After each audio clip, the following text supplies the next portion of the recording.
This is the Comics Alternative Interviews, a conversation with Joe Ollmann.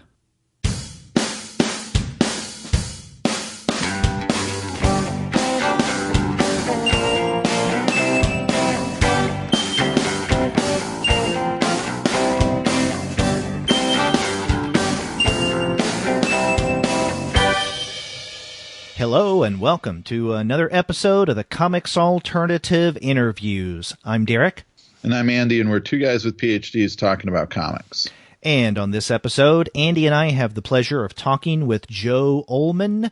His new book, The Abominable Mr. Seabrook, comes out this week from Drawn and Quarterly. But before we get to that conversation, we want to let all of you know that this episode of the Comics Alternative Interviews is brought to you by the great folks at Discount Comic Book Service. Go to their website, dcbservice.com, for all of your comics pre-ordering needs. There, you're going to find all DC, Marvel, Image, and Dark Horse titles at 40% off of the cover price if you pre-order. For all of the other publishers, you'll find that those discounts are 20 to 35% off of the cover price. And every single month, you're going to find some mind-blowing specials. Sometimes those specials could be as much as 45% off of the cover price. Sometimes even 50% off cover. But many times, you can find discounts that are more impressive than that. That's right. And this month, as in every month, they have a load of bundles to take advantage of where you can get multiple comics from the same publisher for a deeper discount than if you bought those books individually. And this month, the bundles include pretty much everything from DC at some point. If you look through the bundles, you'll see that there are multiple bundles from DC and Marvel, as well as Valiant. But DC seems to be... they seem to include pretty much every DC comic in one bundle or another. Yeah, they're really good at the bundles, but you know they have specials all over the place. Single issues, graphic novel, it doesn't matter what kind of comic it is. You can find it for a great price at Discount Comic Book Service. So go to their website, dcbservice.com. They'll take care of all of your comics pre-ordering needs. And after you do get your titles there, please be sure to send them an email and tell them that the two guys with PhDs sent you. That's right. Andy, this was an interview that I was very much looking forward to. I mean, not only are both you and I bowled away by this new book, The Abominable Mr. Seabrook, but I had the pleasure of interviewing Joe via email a little more than 2 years ago, and during all of that time we never spoke, so I had no idea what he was like or what his voice was like. So this is I look forward to talking with him over Skype. Yeah, this was a fun conversation. I'm glad you got a chance to talk to him, and I got a chance to have a conversation with him too, since I wasn't a part of that original email interview. Mm-hmm. Yeah, and you know, we can't emphasize enough the impact the Abominable Mr. Seabrook had on both of us, because as you and I were preparing for this, we were emailing back and forth about how much this book really hit us.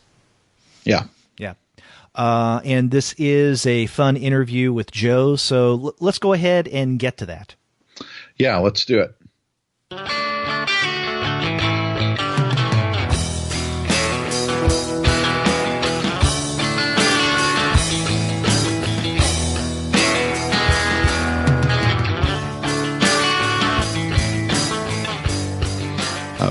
We're here today with Joe Ollmann, the creator behind the great new graphic novel, The Abominable Mr. Seabrook, about the life of author William Seabrook. So thanks, Joe, for joining us. Thanks for having me, guys. Yeah, great to have you on the podcast. I'm glad to be here.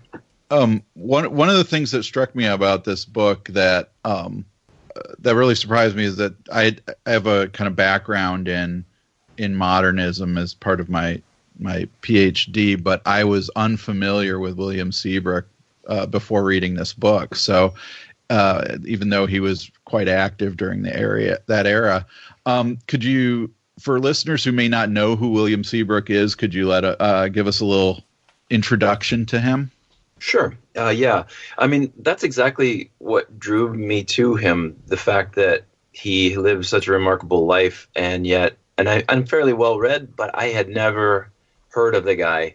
And he's so well connected with other artists and writers of the time. So basically, Seabrook was born in 1884. He was a reporter and became a travel and explorer, adventure writer. I would say he lived in the Middle East, around Syria, Jordan, Iraq. Lived with Bedouin tribesmen for a couple of years and wrote about that in his first book, Adventures in Arabia, which became a bestseller. He then went to Haiti, studied voodoo, lived there 2 different times for a year each time.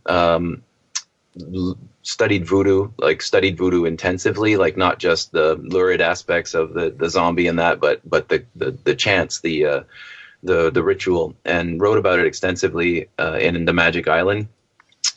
Which was also a bestseller. And then he lived in Paris, knew a wide circle of writers. He was friends with Aldous Huxley, Thomas and Heinrich Mann. He knew Gertrude Stein. When he lived in Greenwich Village in New York, he knew Theodore Dreiser. He was friends with Sinclair Lewis, Zora Neale Hurston, so many. He collaborated in photography with Man Ray.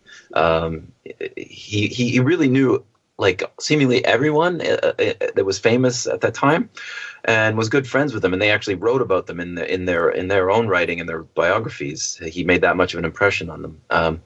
So he was a very well connected, famous, well paid, best-selling author who suddenly 70 or so years after his death, none of his books are in print, and no one seems to know about him. And that fascinated me, and I started studying him. In 2006 was when I officially started reading and making notes, and eventually became this book.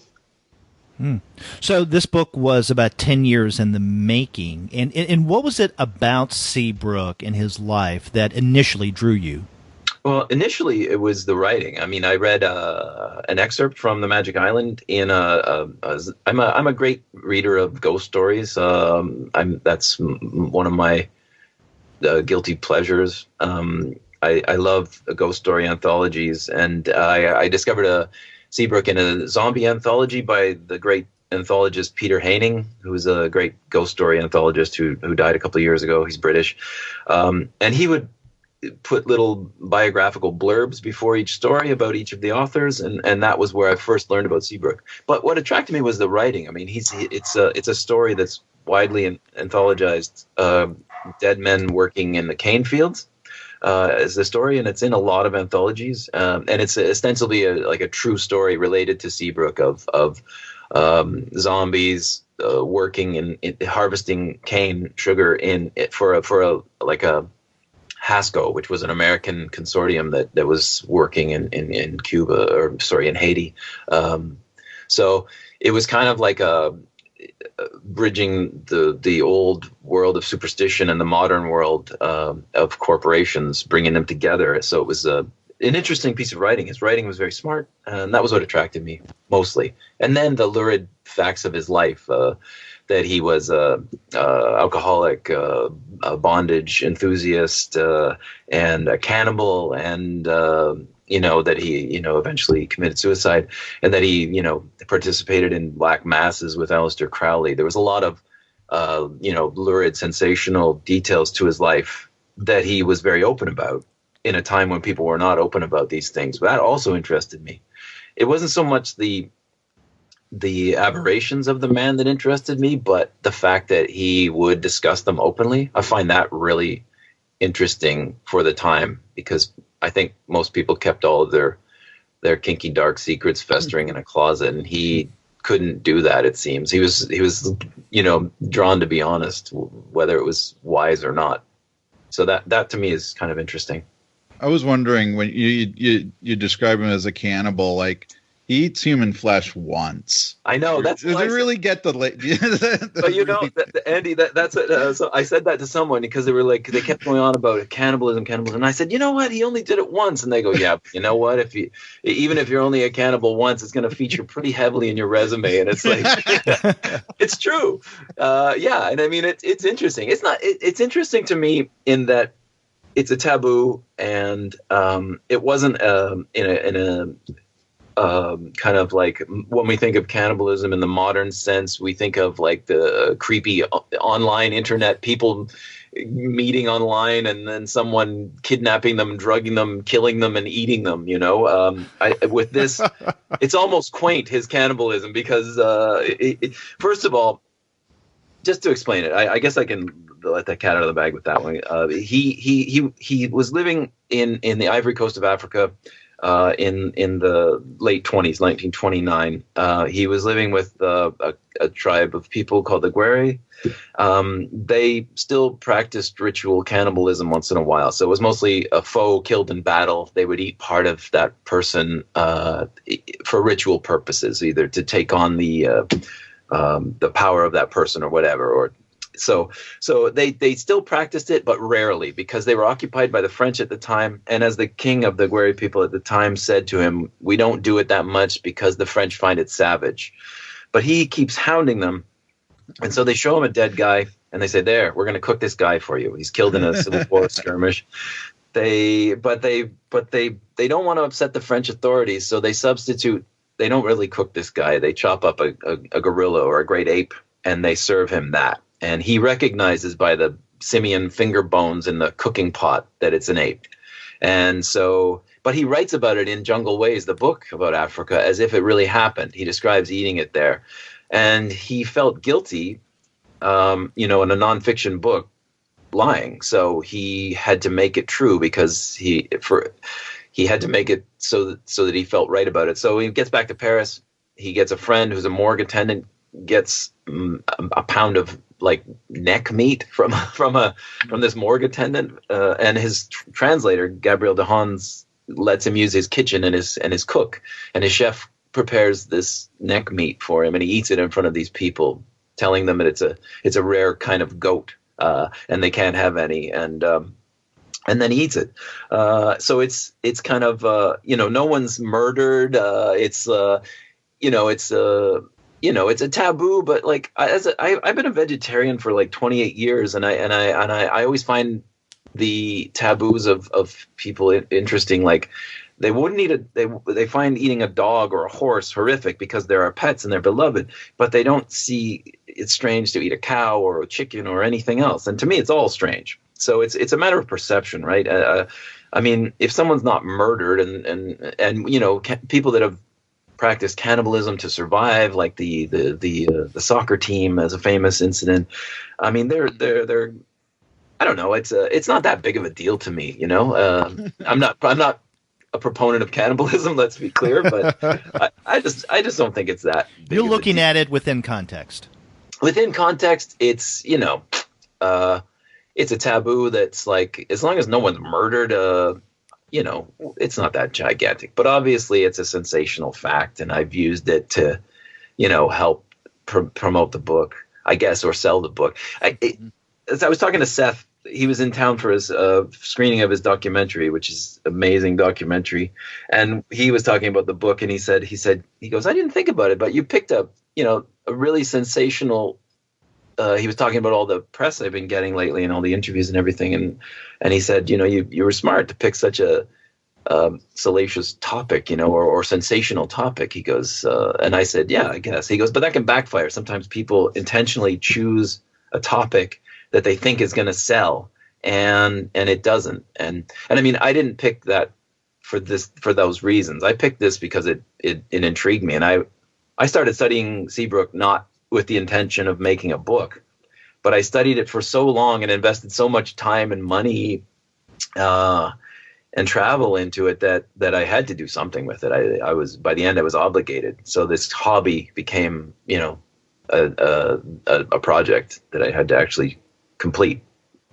One of the things I find really interesting about what you do in this book is how occasionally it does come up that you have spent a lot of time, with this subject, and it seems like some kind of ambivalence grows with that time, that there's a lot of respect for certain things he did, and then this, these other aspects of his life that are the more kind of sensational things, plus the alcoholism that kind of affects his life, so that when you get to the epilogue, and I don't think this is giving away a spoiler in the book, but you get to the epilogue and you're kind of, I don't know, kind of summing up his life for you, right? Mm-hmm. And so I was really interested in that, how, spending that amount of time, you say you're 10 years and you're doing other projects during that time and so on, but spending that amount of time with a subject, and you develop this kind of mixed attitude towards the figure. Mm-hmm. So what are the things kind of in the end, as you look back on this figure, that you really kind of respected or appreciated more, maybe as this went along? Well, several things. I think I still think that he's a very good and underrated writer. I think he writes in a very modern kind of way, and he writes well. I think he was well read, and that comes through in the work. I also I had a great deal of respect for his writing on race and his progressive kind of attitude towards race at the time. He speaks with respect of the cultures that he lived among. He doesn't act as a detached observer like a professional anthropologist might. It's almost as if he's observing primitive people. He's observing. He's living with them, being one of them, being accepted as them, and in living in the thick of them, participating in their culture and their rituals, with great respect. He writes about Arab scholars and scientists and their contribution to history, and writes of the Islamic and the Arab culture with a lot of respect. And also in Haiti, when he's there, he writes about the voodoo faith as a real living faith, and that he wants to get it down right and be respectful of the people. And his interactions are very positive. And it somewhat falls apart when he's in Africa, because he's more famous. He gets carried in a litter in Africa by African men, and that's sort of a shift to this great white hunter in my interpretation of it. And he brags about beating a villager who cheated him in a dealing buying provisions, and he seems proud of it, which was troubling and disturbing. And I suppose the shift was probably partially his fame and partially the progression of his alcoholism, because all of his behavior was sort of getting worse. In the end, I admire his honesty about his vices and his ability to talk about them.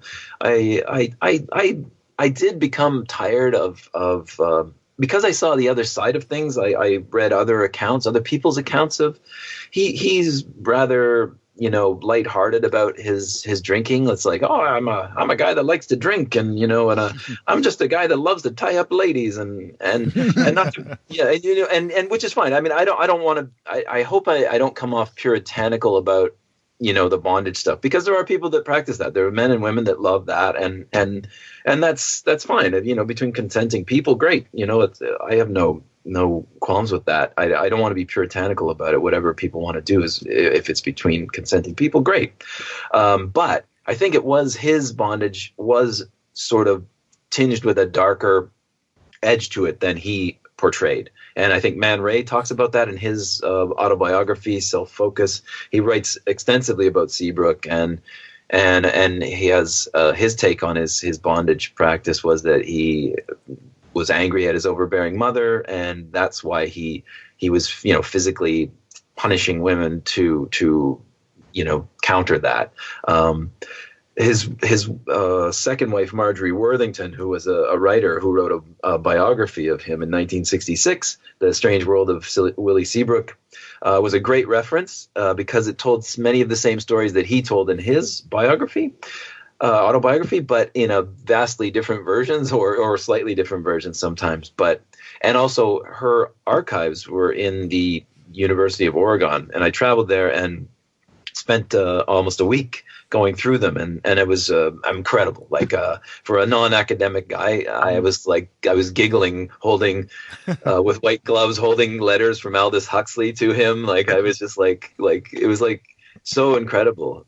At one point, I thought I discovered an unpublished manuscript by him. It was like this book called Africa, but it was an earlier version of Jungle Ways and an earlier edit. But I felt I was like in that A.S. Byatt novel Possession. I'm a literary detective and I've discovered an unpublished book, but it was nothing like that. So, but it was still fascinating for me because I have no background in academia. So doing that kind of research was interesting and fun.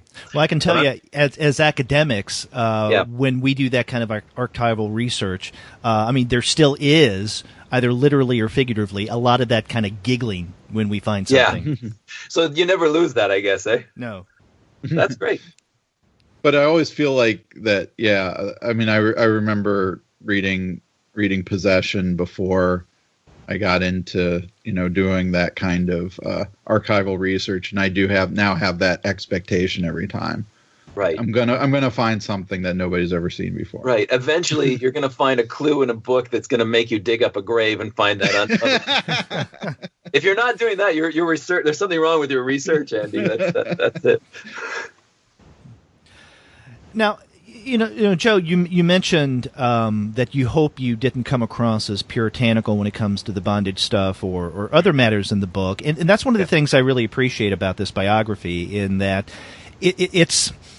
You attempt to understand him without doing it in too diligent of a way. And what I mean by that is you really don't overdo anything, or you don't go down any kind of explanatory rabbit holes. Like, for instance, trying to take a psychoanalytic look at, his relationship with his mother and then the grandmother and all of that. You touch upon it, but then you kind of leave it out there. You don't try to explain it away. And I really appreciate that kind of hands-off attempt at understanding your subject. Oh, well, thanks. Yeah, that's intentional. I really tried to not put too much of my own editorial slant on the life. I wanted to just do a straight linear story of the man's life, and let the facts speak for themselves as much as possible. There's always going to be an editorial slant in any biography because you're going to accentuate or alter the narrative by what you choose to accent or what you choose to leave out. So consciously or unconsciously, you're going to editorialize somewhat and direct your version or your thesis of what the person's life was about. I tried to keep that consciously to a minimum. So I'm glad to hear that sort of came through for you. Yeah. And I tell you what I likened it to is the way that you write your fiction. You and I did a previous interview that was published not quite 2 years ago on the Comics Alternative blog, and our listeners can check that out. And you and I talked a lot about your writing style and how your treatment of characters and your equivocal endings, where there's rarely anything that's tied up even approaching neatly. And I just felt in reading The Abominable Mr. Seabrook that you took that same sensibility when it comes to handling characters and situations into this biography. Did you have a feel that you were taking your fiction writing abilities and applying them to your nonfiction text, or is that just something that came out? I think it's just not consciously, but when I have read the thing, when it actually the box of books came and I steeled myself and read through it one last time, I felt like, oh, actually feels like I've just read one of my own fiction books. Like, it read in a way to me that's felt similar to those. I guess there's more of a definite ending in this book than in my fiction, which is always kind of open-ended. I always find neat endings are like a cheat. It's because we rarely get such neat endings in life, so I strive to keep that in fiction as well. You can't do that with nonfiction. It's an unhappy ending and he dies, and that's it. And so, but yeah, I suppose it's just the I'm so used to working in a certain fashion that even working in a different genre like the nonfiction, it's still gonna have that influence on the work. Yeah. We've been talking a lot about writing, the writing side of things, but I was wondering something about the art, and in particular, you use a pretty consistent 9-panel grid throughout the book. Yeah. Could you talk about that choice? Sure. I love the 9-panel grid. It works really well for me because I'm kind of I'm verbose. I use a lot of text, and I use a lot of narration, which is all comics writing will tell you, don't use narration, it's death. Show, don't tell. Mm-hmm. But I like narration, and I think it can work. It's the same as script writing and film. They always say don't use voiceover, but I like good voiceover, and I like good narration. I think it can be done well. So the 9-panel grid is tall and narrow, so I can accommodate a lot of text in there without crowding my panels, hopefully. That's one reason. Second, I like the pacing of it. And I also, my main reason for not changing panel format is I always think of it in cinematic terms, as the panel is the projection screen, or the television screen. And your television screen doesn't change shape in order to accommodate a wide shot. The wide shot is done within that same screen. So I feel like that's my logistics behind not changing the panel size. Now, within the Abominable Mr. Seabrook, I did. I would join up panels, so you'd have a wide 3 panels often tied together to make a wide screen kind of effect. And I felt that the story, with it being in all these different locations, and I thought that it needed kind of like that David Lean widescreen effects in certain instances. So I knew that I was doing that at the beginning. It's still within a 9-panel grid, but within the 9-panel grid, there's like 6 panels joined together, and once even a full page. Woo! So it was a little more visually experimental than I am, but not very much. The visually, like, it was a lot of work. I think I really tried hard to excel at the drawing more than I usually do. I redrew the first 30 pages after the book was done because I wasn't happy with how they looked. I did a lot of redrawing, and I did a lot of research too, like the technical research of different time periods, the clothes, the cars, the different continents, trying to get somewhat accurate details. I'm sure that I'm, incredibly wrong.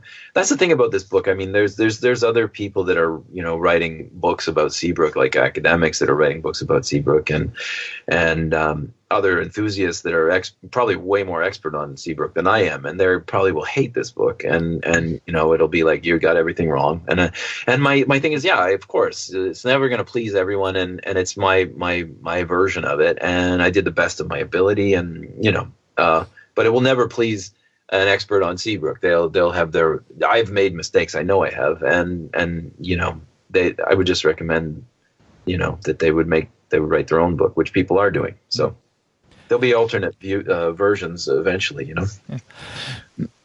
Yeah, you mentioned that you tended to be a little more diligent in terms of the detail in this book, but it is a biography, and you're trying to get things right as they were, for their context and time. Other than that, did you notice any other changes that you brought to your style, your illustration style, in the Abominable Mr. Seabrook that was different from your earlier fiction work? I'm just flipping through. I think some reviewer mentioned that there was more blacks in more areas of black in the drawings, and I think that was a conscious decision. I tend to rely on secondary, like grayscale or secondary colors to fill in sort of darker areas. And in this book, I tried to preempt that and to draw with larger areas of black. So the pages have more of a heft, a visual heft to them with the amount of black on the page. So that's one thing that I think is different. That was kind of a conscious decision. When I look at I was looking at old Ditko stuff in those, those telephone book kind of black and white Marvel like Spider-Man ones, and the amount of black on his pages is striking. And looking at the Hernandez brothers, those big Fantagraphics Locas, the big collections of their work, and looking at both the brothers. The amount of the black contrast of black and white on the page is stunning. And also Alex Toth, I forget if it's Dark Horse did those creepy and Warren magazine compilations of Alex Toth and Ditko and some other one and Corbin. Just the Corbin, yeah. And those I've looked at those a lot before I started working on this, and I think that made me go, okay, add some black, do it properly. Don't do it with, grayscale or your duotone later. Like, do it on the page so the originals look finished, look beautiful, Also on this one, I did the duotone, it's a second layer. So I talked to a lot of cartoonists when I was ready to start doing the color, on this, and I said, should I do it in Photoshop as I traditionally do, or should I do ink washes? And I showed a page with 2 examples, and asked people's opinion, and I got a lot of feedback, and actually it was 50-50, but I went with the people that I trusted. Like Seth said, don't use Photoshop, and Mimi Pond said how she did it, and she talked to me about getting one of those little LED light boxes, because I have a light box, but I rarely used it because it wasn't that effective. But I ordered one of those flat, beautiful little light boxes that she used to do her book. The Customer is Always Wrong, or no, what's the first one? Over Easy. Yeah. And so she did that with ink washes, and I kind of trusted Seth and her and the others that did that. And I like the old school. As I get older, I want to rely less on technology. I would like to have in the past I've done edits and changes in Photoshop, and I kind of try and have my originals as finished originals that are done, and I could hand them off to someone. I don't hand them off to someone. I scan them myself and assemble a book myself, but I could because they're finished, they're complete. And so but the process of that overlay it's painstaking. You're working in the dark over this little light table, so you can't see properly. You have to hold it down so you get a good view of the page underneath, and then you're doing ink washes over top in the dark and then you scan those 2 separately, and then you combine them in Photoshop, and then you have your finished page. So it's labor intensive, as everything with comics is. I wanted to actually get back to something you alluded to. This is going to be a little bit of a tangent.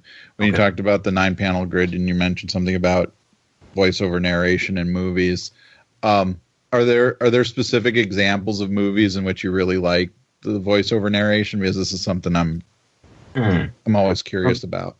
Well, I mean, I used to. I mean, the reason I was thinking of in terms of script writing is because I was hired by a French, like in France, production company. They bought the rights to one of my older books, Midlife, years ago, and they hired me to adapt a script of it. So I was looking at a lot of because there's a lot of voiceover and narration in that book that we were going to bring to the script. The director in France would send me things that he liked, and he liked Woody Allen in a lot of the voiceover at the beginning of not Annie Hall, Manhattan. Mm-hmm. So there's really beautiful opening narration in that. He sent me there's a British BBC show called Peep Show. It's a comedy show, but there's a ton of really smart voiceover narration in that. I can't think of specific examples of films. What's the Heart of Darkness adaptation? The Apocalypse Now. Apocalypse Now. Yeah. Saigon. Shit, I'm still in Saigon. Like that's I love that. I love good voiceover. To me, I love it. So it doesn't bother me. I enjoy it. But what was the question again? No, you answered the question. Yeah, okay, good. Like some examples, because I mean, I also think voiceover narration kind of gets a bad rap. Yeah, in movies if it's done well. Yeah, and you guys talking about narration or voiceovers in comics and films. I mean, that's where the whole issue of the narrator can become a little more tricky than in prose fiction. But I don't know. I mean, it seems to me if you subscribe to the belief, and not everyone does, that with every narrative there has to be a narrator of some sort somewhere. Otherwise, why would we call it a narrative? That in trying to discern the entity, the person or whoever is telling that story, it becomes a little trickier in film and comics. I actually appreciate when it's more overt in comics, and I don't think of it within the context of the showing versus telling part. I like it because it adds an extra layer of analysis to what's being told, because if we have a clearer sense of who's telling the story, then that gives us potentially more to work with in terms of problematizing the story that's being told. So we know who's telling it. Are they reliable? Are they not? Are there certain contexts or things going on that we're not aware of, or that we should be? What's going on here, and what does that do to our interpretation of the story? And I guess that comes from my love of complicating stories. I hate when they're really neat and apparently easy to decipher. So I think that overt narration in comics, when handled well, really does add to it. Yeah, for sure. And I think also you talked about unreliable narrator. That can be very interesting in juxtaposition of like what they're saying to what's actually happening, which is a very effective thing to do in comics. To have contradictory narration versus what's actually occurring in the thing. Mm-hmm. In the panel, yeah. Right, and that's a twist that's just not as apparent in ways of handling that in prose, but whereas in comics and even film, where you have the juxtaposition of the verbal and the visual, I mean, you can play around with some interesting things there. For sure, yeah. Mm-hmm. And that's one of the things, I mean, this gets me back to the Abominable Mr. Seabrook, because I really appreciated the narration, the caption boxes in particular, that are clearly, your voice. I mean, there are kind of editorial intrusions or whatever into the text, even to the point, I think this is getting very specific, but on page 261, where you depict yourself going through the letters in the University of Oregon archive as a kind of break from the text, and even the coloring is different. You're using a blue wash throughout the book, and then the picture of you going through the letters is black and white and gray. Right. But I thought that was an interesting approach. It almost feels like as we're reading it, we're getting a sense of you working out some of the ways you're thinking about this figure in the story. Yeah, you're right. And for a while at the beginning, when I was in the writing process, I toyed with the idea of actually including myself in about the researching and the writing about the character, and maybe. And then I just thought, why would anyone care about me being in there? It didn't matter, If I was someone that mattered, then it would be interesting. But otherwise, I mean, my voice is in there anyway because I'm the writer of the story. It wasn't important to have me as a character. That just, I threw myself in there in that one. But there would have been a lot more of that, I think. Me traveling on a train and thinking about it. Sometimes that's interesting, injecting yourself into the story. But in the end, I decided it wasn't that interesting. Yeah. The potential downside of throwing yourself more into the story is that the final product would seem more like, I don't know, this amalgamation between autobiography and biography where you insert yourself telling the story of William Seabrook in order to understand yourself. So by understanding Seabrook, you're understanding yourself. And that's not what you were going for, obviously. No, that's it. I wanted to just tell a straight story of the guy's life because he's unknown, and I wanted to let people know about him. That's for sure. I mean, I could have injected my thing that I relate to the guy is that, he's this hard drinking writer character, and I've always been kind of one of those hard drinking cartoonist characters. A lot of the cartoonists that I know, they're hard drinkers. They drink a lot, and they kind of write about it and brag about it. And same as Seabrook and his contemporaries, brag about that. I actually quit drinking in the middle of writing this book, not related to this. I decided, I'm getting older. I was still, I would drink regularly when I worked at night. I would always have in my office, I'd have a bottle of bourbon or single malt sitting there, and I would just sip away at it all night. So I was a regular drinker, heavy drinker, and decided just to take a year off at New Year's one year. And it happened to be in the middle of probably when I switched from writing to the drawing of this book. Maybe that's why this book is better drawn, because I wasn't half in the bag every night when I was drawing it. So it's possible that's why it's slightly better. But I quit drinking and I took it off. I took a year off just as an experiment and decided I really liked that. I liked, not drinking. So it's another.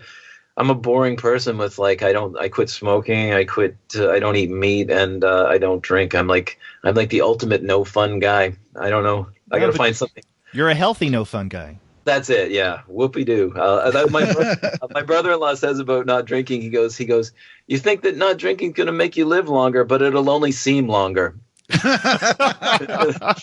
And sometimes I think, you're right. It's true. But that would have been one aspect I could have, brought into the story. But it would have been disingenuous because it wasn't I'm a troubled drinker like him. I wasn't a case of that. It was just coincided. It might have been me thinking, because drawing and writing over and over again about someone who's an alcoholic, ruining their life and ruining the life of the people around them with booze, and drawing booze constantly may have made me kind of think about it more or subconsciously, but it was just coincidental. That's what I was wondering about, because there are just a ton of pictures where you're coming up with different ways of drawing him just chugging alcohol. Yeah. It's I mean that's I guess that's me being a bit puritanical, because I feel like that one of the saddest things in the whole story to me is when he, in the book Asylum, when he comes out of this, rehab, essentially early form of rehab at this Bloomingdale mental hospital, and he writes, that I'm cured of alcoholism, and now I can take a drink or two if I want, and not need another, and we know now that's not possible. If you're an alcoholic, you can't take another drink. It's you have to avoid it, and so that to me was. He's very happy and positive at the end of this book, and this is sort of toward near the end of his life, but he still had a lot more to go, and so much of that life was hindered by his alcoholism right till the end. I mean, it contributed to his death in the end, and ruined his career, I think, in the end as well. So that was sad to read that. Well, you mentioned his 1935 book, Asylum. We should mention that book is back in print from Dover, and Right. you wrote not only the introduction, but also did a cover for this new edition, correct? That's right, yeah. Drew Ford was acquisitions editor over at Dover at the time, and Drew Ford is running a comics imprint called It's Alive, and he's doing archival editions of like Sam Glanzman's A Soldier Story. He's bringing Puma Blues back into print. All these other interesting projects that were graphic novels that have sort of fallen out of print. But he was working at Dover at the time, and he saw on my blog, I guess, that I was doing this biography of Seabrook, and thought it would be an interesting way of, because they bought the rights to republish them, and so we did two of them. We did Asylum and The Magic Island, and I did comic book intros. I think they're 3 or 4 pages long, just about the book and about Seabrook, which was interesting to do, and it was great. When they wrote to me, I was like, why is he writing to me? Like, what the hell do I? I'm like, oh, right, he thinks you're an expert, and I'm like, oh, I've never been an expert on anything, so I was taken aback, and so I was glad to do it, and it was interesting. The Magic Island, it was star-studded. I felt embarrassed to be in the company of the others, because they hired George Romero, the director of the Night of the Living Dead, to write a foreword as well as my intro. You have George Romero writing a foreword about the zombie aspect of Seabrook, and then they had an afterword written by Wade Davis, who's the Harvard educated ethnobotanist, author of The Serpent and the Rainbow, which is he writes about the pharmacological aspects of the zombie phenomena in a scientific fashion, and Seabrook wrote about that as well, but in a less scientific fashion. So these guys are both I'm very big fans of both of their work for different reasons, and so it was kind of daunting to be in the same edition as them. But yeah, those books are available from Dover, and they're it's nice to have them back in print. I mean, there's Seabrook's books are available in hardcover editions at used bookstores and online, and that for fairly reasonable prices. But I mean, these are with these with the intros and afterwards by those guys, it's an added feature to them. I want to ask you about, still on the topic of William Seabrook, but another text where you bring Seabrook to it, and this is the recent comic that came out just a few days ago at the Paris Review, the website. You write about your experience in finishing the book, and you introduce the topic to the reader. And now, I know you did some previous work for the Paris Review. Is this going to be something where we're going to see more work, maybe on your experience with the Seabrook biography, writing about it for the Paris Review? Yeah, it's a 3-part thing. So there's going to be the one came out last week. There's going to be one this week, and I just am finishing the third installment. They're all about 5 or 6 pages long. I think the other two, the first one's shorter. I wrote to Nicole Rudick, who's the managing editor at the Paris Review, and I thought they might be interested.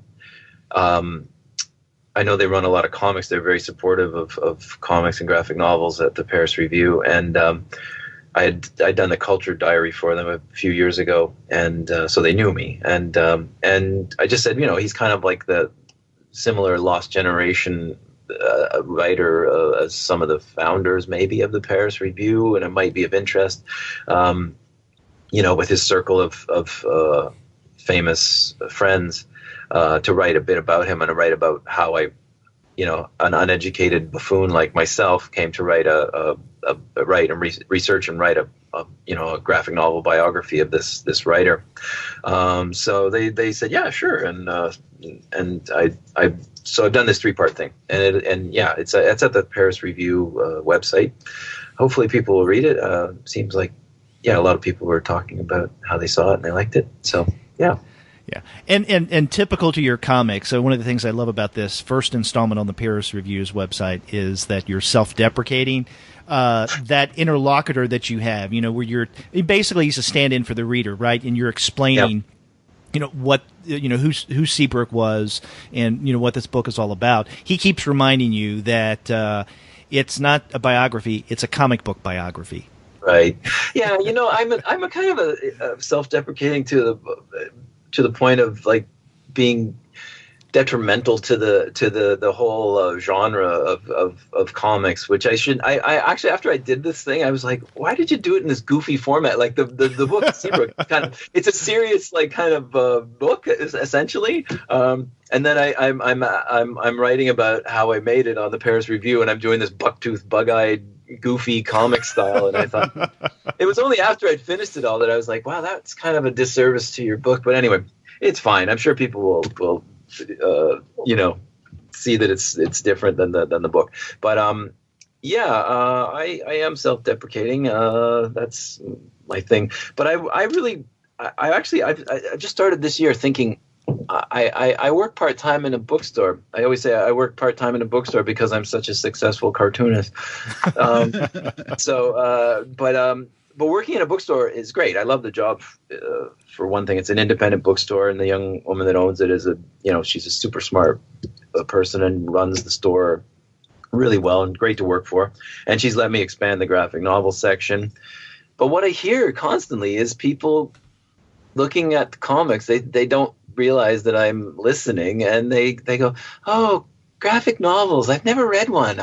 And they're kind of like, ew, there's still that reluctance to even to try, and I don't understand it because it's always been a part of my life, always. And I'm gonna try. I almost wanted to form a society for the promotion of graphic novels as a thing for adults, because we're almost at the point where the zap bang comics aren't just for kids anymore.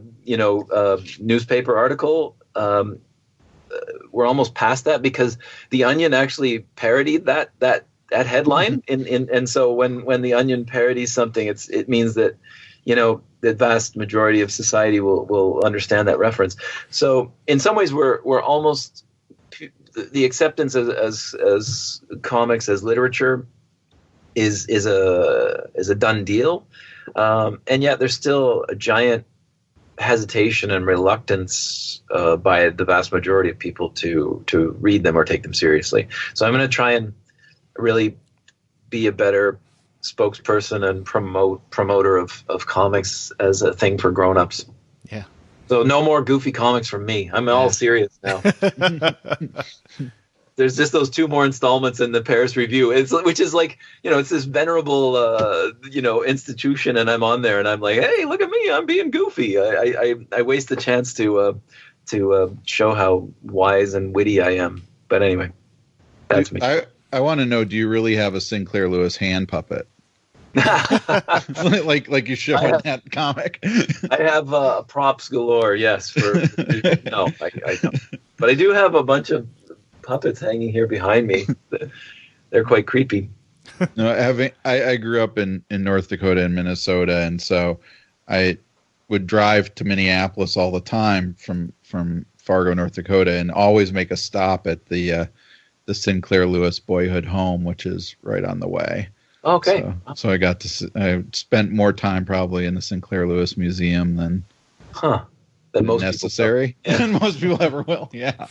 But there was no puppet though of him. No. That's why I was asking, because they could probably use a new exhibit. Right. I'll build one then. When I was reading this book, this is kind of just more personal note that I had. I was in my office, and I have a colleague who's a kind of a Aleister Crowley scholar, and and so he saw me reading this book, and I said, are you familiar with this guy? He's like, oh yeah, he's one of the only guys that Crowley actually liked. And so he, and that's one of the things that I thought was interesting that comes across in your book, that that Seabrook did a pretty good job of really destroying a lot of the relationships that he had, and yet here he is, really, really getting along with a guy that also burned a lot of his bridges and didn't get along with a lot of people that were close to him either. Right. Yeah. The Crowley thing was interesting because the only reference that I found to him and Crowley at the beginning was Crowley noting in his diary the day that Seabrook dies that the swine dog Seabrook is dead at last. and I mean, so I assume they were estranged, or else that's just Crowley being, hyperbolic or whatever, or I don't know. Maybe he did grow to hate him. Seabrook never mentions that. He mentions as late as 1937, I think. He just notes that they met for lunch in Paris. They obviously hung out a lot. Crowley came to Seabrook's farm in Georgia after World War I, when he was briefly a farmer.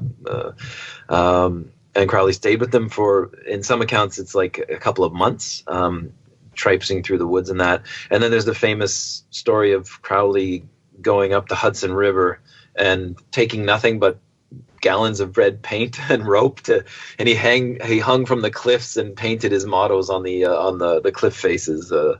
Do what thou wilt shall be the rule of law, or whatever.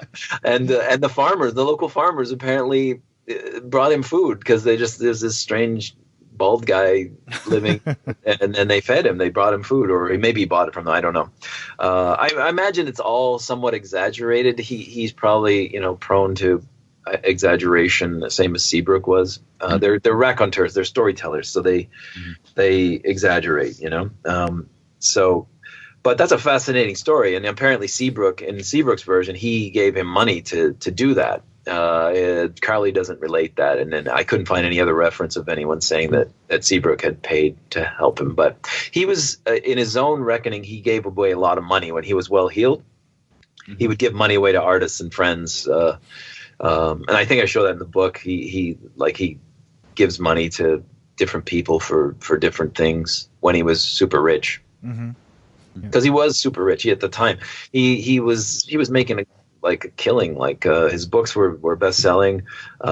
His serialization rights, I think he sold the serialization rights to one of his books to Ladies' Home Journal for what would have been the equivalent of today of $200,000. So he was doing good, sales wise in that. Yeah. Now, you've spent a lot of time, over 10 years now, researching and writing about the life of William Seabrook. So, I mean, you are a Seabrook expert. And one of the things I'm curious about to hear from the Seabrook expert is the irony about his life, and this seems to come out in your book. Now, in the closing pages, you suggest that one could use a 4-word biography that would be really oversimplified, that basically encapsulates the life of Seabrook for many, and that would be alcoholic, masochist, cannibal, suicide. I mean, this guy, sensational subject matter, was into a lot of strange, unusual things, at least for most people. Why do you think it was that he fairly quickly fell out of, not so much the limelight, but just out of consciousness, out of cultural consciousness? Because this is really the first time, as Andy pointed out earlier, that I or Andy have learned anything about Seabrook. I think I first heard about Seabrook when you mentioned him to me in that interview a couple of years ago. But this is someone who was right there in the midst of things during the first part of the 20th century, knew a lot of famous people. His life itself, you could definitely describe as sensational. What is it about him that he just so quickly faded? Probably a combination of things. I think his alcoholism made his writing fail. Many of his later books, excluding his final book, his autobiography, which I think is really good, were weaker than his earlier travel books. He also lost his desire to travel. His agent had suggested going to South America, which would have seemed like a really natural next destination for a travel and adventure writer after, the Middle East and Haiti and Africa. But he wasn't interested. He was kind of living a softer life and drinking. So it was probably the alcoholism. Alexander King, the illustrator in The Magic Island, suggested that the cannibalism was where he said that the American people are hero worshippers, but they draw the line at cannibalism. And so it could have been at that point when he fell out of favor. And it's possible just that style of writing has become culturally insignificant. It is very much like, exoticizing, I guess is the word, of other cultures instead of although I think he tried to, I think always for me, the best kind of travel writing is where you can relate. It's okay. They have different things. They do things differently, but our basic humanity is the same. Where and I like that. I saw a documentary years ago about, Baka pygmies in the rainforest, and I watched this fascinating. They were almost they were a hunting and gathering society still, and this was probably in the 70s or 80s when they were filming it. So nothing that I could relate to in my own life in a modern city, but the last scene in the documentary, it's a husband and wife, and you've watched them foraging, making nets to catch fish, and climbing up trees and getting honey from a tree, and processing cassava root. At the end, they build a temporary structure for the night, and it starts to rain, and the two of them are in this temporary structure, and they start laughing and poking each other about who's going to get up and fix the leak because it's leaking on them. And it was so relatable, that human moment of this married couple going, "You go fix the roof." "No, I'm not going, you go." And that to me is the essence of good travel writing. It's oh, okay, you're just like me, though you live in a different place. And I think he tried to do that. Although I think, looking at, he really plays up the cannibalism in the Africa book. He really plays up the chopping the goat and the chicken's heads off in the zombie thing. So in the Haiti book. So he does play up that exotic factor. So maybe that sort of writing is not that significant in our time. We would take a different approach to that kind of writing. Maybe that's why he's not as culturally significant. But I think it's good writing, and it's worth reading. It's interesting you talk about it that way, because remember just recently seeing an ad. I don't know if either of you have seen this, for a new CNN series called The Believer with Reza Aslan, the author who writes a lot about religion, and he's going around the world and kind of doing these documentaries about different really kind of isolated and obscure religions. And that made me think, when you were talking about how this type of writing kind of fell out of favor, I'm wondering if we're, because of this bigger resurgence we're getting in documentaries overall, thanks, I think, to Netflix and other sources, if we're going to see a return of that, and then maybe this is just pure speculation, but you also having a hand in getting Seabrook's books back into print as well. If we're going to see Seabrook, not only, you mentioned at the end of the book, as a kind of spiritual father to the Gonzo journalist, Yeah. But if we're going to see him as now a kind of spiritual father to this new documentary movement that we're seeing today. I don't know. I guess he could only be a spiritual father of something if people knew about him and were into him, right? I mean, it could be like what do you call it? Operating in tandem and not necessarily connected, Yeah. But yeah, if people read his work and were inspired by it, for sure, yeah.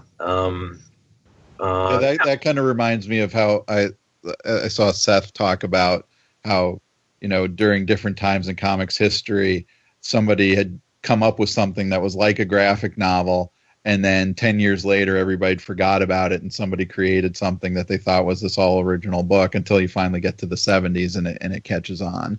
Right. So that may be it, that he was doing this thing that only now is seeing a resurgence in popularity that went away, and he was just kind of I don't know what kind of isolated situation that is. Yeah, I mean, I think was ahead of its time. Yeah, I think so. I mean, yeah, there were, there's always been, from the time like Marco Polo journals of visiting, China, to Richard Burton, right, writing about, the Middle East. But I think the difference is that Seabrook is like hands-on in the middle of it, more as like the Bedouin guys, they called him the Black White Man because they accepted him as like one of their own, like they didn't see him as an outsider. So yeah, I think that's a more modern and kind of the thing that you're talking about with those documentary series, like being thrown in the middle of the thing. And that is definitely, I do think that, I wonder if I'm not a good enough researcher to find out if the Gonzo school was influenced by him or not. But I suspect that Thompson would have read him. He seemed very well read. I'm sure he would have read Seabrook. Mm-hmm. And they're both wild dudes. Well, that's it. Yeah, similar kind of lifestyle. Yeah, and I mean, I can't. I'm not like. There's so many things like that. I'm like, I wonder if Hunter S. Thompson read Seabrook, and I'm like, oh well, I guess I'll never find out because I don't know how to go about finding out. I mean, if I had forever to invest in it, time wise, I would have sought out an expert on Thompson and interviewed them and found out, or And it's the same thing with there's other things that I should have investigated further. But again, I was really trying to just do A to B story of the man's life and not get overly complicated. I mean, it's fairly well researched, but there's other things that I could have researched further. But I'll leave that for other people to do, proper academics. Mm-hmm. Yeah. So the Abominable Mr. Seabrook came out earlier this month from Drawn and Quarterly. I know that you have a number of books that you published through another Canadian publisher, Conundrum Press, and you're good friends with its editor and publisher, Andy Brown. Yes. I'm curious about the decisions that go into going with one press or the other. I mean, there are a lot of creators in comics who do this, and I'm wondering why they go with one with a certain kind of writing, maybe, as opposed to another publisher. So why your decision to take the Seabrook biography to Drawn and Quarterly? Well, I mean, they offered. Andy, I talked to Andy first, and he's Andy and I are like brothers essentially, or like a married couple kind of, like we've spent a lot of time together, and so yeah, he said it's fine, do whatever you need to do for the book. And I guess with all the amount of time and money and everything that invested in the book, Drawn and Quarterly have a great publicity team, and they're able to promote a book like in an incredible way. And Andy is on his own. He doesn't have those resources, so it was kind of the offer was there, and it was a decision of like, oh, I can probably get this book seen by a wider audience, possibly. So that was part, I guess, the main reason, really. I'll work with Andy again, and yeah, I just play it by ear. It's like with each book, it's a question of whether the publisher wants to publish that book or not, and sometimes it's the publisher will pass on a book, or sometimes the artist or whatever will go with a different publisher. I don't know. That's interesting. I don't know what goes on behind the scenes. I often wonder about that with other, there's other cartoonists that flip around between the big publishers, and I always wonder what the story is behind the scenes. But I don't know. Yeah. Well, Drawn and Quarterly definitely does have, I think, a broader reach. And so I would guess that this will definitely bring you more attention. And, the people who work at Drawn and Quarterly and the publicity, I know that, Julie has been really, really good with our... fantastic, and Peggy is great, and all the other people that work there are fantastic, yeah. But I'm curious to see what kind of broader appeal into the world of Joel Ollmann that will occur now that your short story, Shut Your Pie Hole, Johnny Pinetop, was serialized in the 2016 Best American Comics volume. Oh yeah, that was pretty sweet for a couple of reasons. Like, because I had done that. In the middle of doing Seabrook, I said I need to take a break, and I took a break, and I sat down and I wrote that story, and I said I'm going to try and do a story, and I'm just going to publish it in a little photocopied thing. And I was going to Guess Comics Art Brooklyn, and I photocopied a bunch of them, and I was like, these kids they're gonna love this book. They're gonna take me seriously, this old geezer cartoonist that nobody knows. And people bought I sold very few. It was just like kind of ignored, and I was like, okay, I guess I'm not significant, and that's fine, and I just do the work anyway.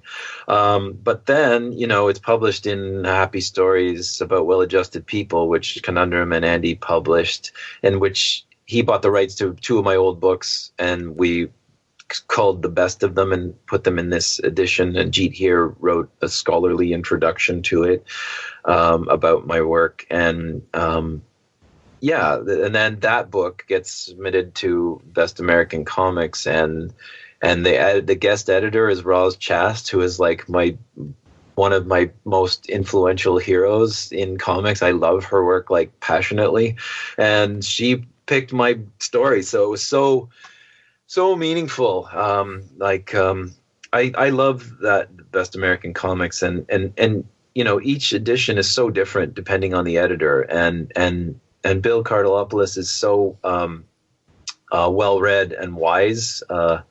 He interviewed a bunch of us from Conundrum in Helsinki at this comic festival that we were all invited to, and he was so well researched with talking to all of the people that were up on the stage, and there was like 6 or 7 of us, and he was aware of everyone's work and could discuss it at length. He's very, very smart and has good choice. I mean, he steers the initial selection process to the guest editor, and then they go through them. And you guys have talked to him, and that was a great interview with Bill, by the way. Thanks. Yeah, and so Roz Chast picked my story, so that made me very happy that she'd actually read my stuff. What kind of reaction once that volume went up have you gotten? Well, I guess tangentially, I'm a New York Times bestseller because it's on the bestseller list. So not really, but that volume is, and you're in it. So hopefully, it just when you read reviews of that volume, and people will mention my story sometimes, and they'll say, "Oh, I never heard of this guy," and I've been at this for like 30 years plus, and but yeah, I get that constantly, that people aren't aware of my work, which is fine. I did a lot of work in newspapers early in my career, which if I had spent that time doing comics, like proper floppies and or graphic novels, I probably would have been better known. But I'm glad to have had the experience of doing newspaper comics. That was a good experience. Okay, so now your Seabrook book is out. You were enmeshed in that for about a decade. We have these Paris Review pieces on your experience with Seabrook. So Seabrook's about out of your system, isn't it? Yeah, for sure. I mean, I'm doing a lot of interviews just over the last month, like a lot. So I'm forced to go back into it, but I'm pretty much done with him. I'll probably reread his work eventually. You know, though, as you get over 50, and I'm over 50, you start to realize, like, hey, am I ever, like, you have all these shelves of books. And Yeah. and you go, will I have time to read like Les Miserables again? Will I have time to read that again? You don't know. It's impossible to say because there's always new stuff and time is finite. So anyway, I'll probably read his work again. But yeah, I'm pretty much done with Seabrook for sure. So what are you working on now, or what do you have planned for your next comics project? Right now, I am getting through the book launches next week of the book. Is actually officially is in stores next week of the 24th or 27th. I'm not sure. But it's already in stores now, I think, in some stores. I get through the small little book tour that I'm doing. And then I am, in February, I'm going to Denmark. I've been asked to go to Denmark and teach writing comics at this school there. Which is terrifying because I've taught little children to draw comics, but I've never talked about the writing process. And I had to write a course outline and really examine what the hell it is that you do, because I'm a very intuitive kind of caveman kind of guy that I just do. I don't think about the process. I just do it. So I had to actually analyze, what the hell do I do? How do I do this? And try and find exercises that would be helpful to these students. And so hopefully, I mean, they approved my outline and had a few suggestions, and now I have to just, write my long-winded talks that will bore them, as I've been doing today with you two. I've realized I'm blathering on. I apologize for talking so at length here. I should be briefer. I should do like that Jerry Lewis interview. No. Oh, and that's the thing to say to us. We reference Jerry Lewis all the time on this podcast. Oh yeah, you guys fans? Oh yeah. Yeah. Okay, yeah. My son and I are giant Jerry Lewis fans, and I knew him obviously, but I wasn't that aware of his work. But my kid is obsessed with the Three Stooges and with all of that, like Buster Keaton, Chaplin, all of that old school comedians. So we went through all those, and then who's the French guy? Jacques Tati? Jacques Tati, yeah. Yeah, him. And then we went to Jerry Lewis. It was like, and I didn't know his movies that well, and I was pleasantly surprised by how good they are. And yeah, so Jerry Lewis. We could talk about him on another show. Yeah, well, yeah. We do a lot. I also collect the Jerry Lewis comic book, which okay, right, is not very good, I would have to say. But of course, yeah, a lot of that stuff isn't. A lot of this stuff that I think about, that I was just talking to Seth, like a lot of these great, beautiful, repackaged collections of old comics, and you buy them, and then you're like, I don't think I can read this whole thing. It's nice that it exists, but reading the whole thing is sometimes. There's exceptions, like the Moomin stuff is great, the Doug Wright stuff is great. There's the Fat Fury. Herbie. So weird. Herbie the Fat Fury. Amazing. And so weird. So, yeah. Wow, you mentioned Herbie. I was thinking just the other day, I would love to do a special episode of the podcast on Herbie the Fat Fury. There's a lot or in even there. Jerry Lewis comics. Sure. Yeah. You should do that. I would drop what we're doing right now and do an episode on Herbie. I love those comics. Yeah, they're very strange. Like there's nothing like them. I remember I just had one that found in a cousin's attic. and it was kind of like reading it. I read it over and over again, and I was like, "What the hell is this?" It's the one about the vampires and they eat pizza instead of drinking blood, and it was so weird. There's nothing like that. The tone of them is so unique and strange, and they were so strangely drawn. The stiffness of them, amazing. It's a great thing to have. Yep. Yeah, I have a lot of the original issues. I don't have any of those collections though. So okay, I have that. I should probably grab those. They're great. Yeah. Yeah, I think they're out of print though. At least the earlier ones, they're difficult to find. I've got the first volume, but then after that, I tapered off, and I think now it would cost too much to get them. Although maybe you can find them someplace cheaper. I found the final volume in a comic store, and I don't think they knew what it was worth because they sold it for like $5 or something. So wow. So yeah, it was a deal because they were very expensive online. Well, Joe, good luck with the teaching in Denmark. That's going to be coming up this spring. But more immediately, we wish you the best of luck when it comes to the touring, the official book launch of the Abominable Mr. Seabrook. And we're really happy that you took the time and talked with us on the Comics Alternative. So thank you. Oh, thanks, guys. Thanks for having me. I appreciate it. And you can edit out hours of my hearing there if necessary. Okay. Okay. And I just wanted to mention before we go too that I really enjoyed this book, and as I mentioned to people about it, that I'll be surprised if there are better graphic novels out this year. But if there are, 2017 is already shaping up to be a great year in comics with just this book coming out in January. So thank you for this. Yes. Well, thank you. That's high praise indeed. Thank you very much. I appreciate that.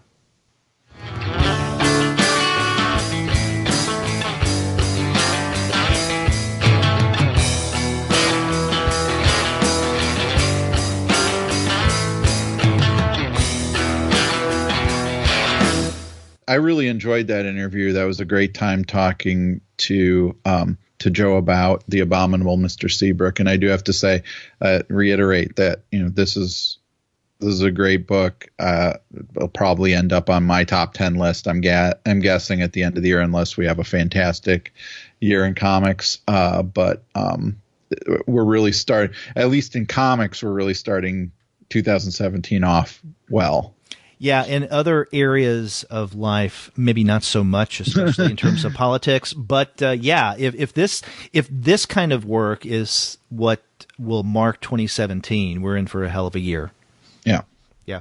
So definitely check out The Abominable Mr. Seabrook by Joe Ollmann. And in fact, we would recommend other books by Joe as well. So science fiction, midlife, happy stories about well-adjusted people. You can get those through both Drawn In Quarterly and Conundrum, both great publishers. And because both of them are publishers of Joe Ollmann. Mm-hmm. But you can also find great books at the site of our sponsor, which is Discount Comic Book Service. Go to dcbservice.com, and there you're going to find a variety of unbelievable specials. They discount all the time. In fact, it's like a habit with them, but it's a good habit for you guys, our dedicated listeners. That's dcbservice.com. And after you do get your comics there, get in touch with us and let us know what you thought about our interview with Joe. If you go to our website, comicsalternative.com, you'll find that you can leave us a voice message online via SpeakPipe. Or you can call us the old-fashioned way. Our phone number is 4153-COMICS. That's 415-326-6427. That's right. Or you can get a hold of us by email. We are two guys at comicsalternative.com. We can also be reached on our individual email addresses. I'm Andy at comicsalternative.com. And I'm Derek at comicsalternative.com. And we have our Twitter feed, which you can check out at the number 2 guys with PhDs. That's right. But you can find us elsewhere on social media, such as on Facebook, Tumblr, Instagram, Google+, Goodreads, Pinterest, and YouTube. You can subscribe to the podcast via iTunes. You can stream us on Stitcher. You can also find us on TuneIn, on Spotify, on iHeartRadio, and on Google Play Music. But you can find every single one of our podcast episodes, as well as the reviews and comics-related commentary that we post on our blog, simply by going to our website, which is comicsalternative.com. That's right. All the ways to get a hold of us, find out what we're doing, and let us know how we're doing. That's right. And we do like to hear from you guys, and do let us know what you think about our interview with Joe Ollmann. You know, our interview with Joe is the second one that we've done this year. We started off the year with Craig Yo, of course, with Happy New Yo. But we have other great interviews lined up in the weeks to come, so be sure to listen up for those. Yep. Until then, I'm Derek. And I'm Andy. See ya.